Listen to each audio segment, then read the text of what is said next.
Ang bagong taon ay bagong pagkakataon. Pagkakataong magsimula at bumangon mula sa pagkakadapa.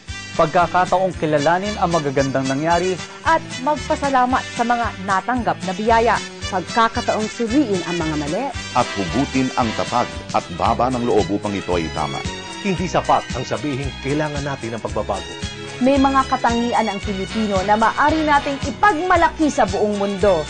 Let us build on our strengths and victories and let go of things that are holding us back from pursuing our potential as a people and as a nation.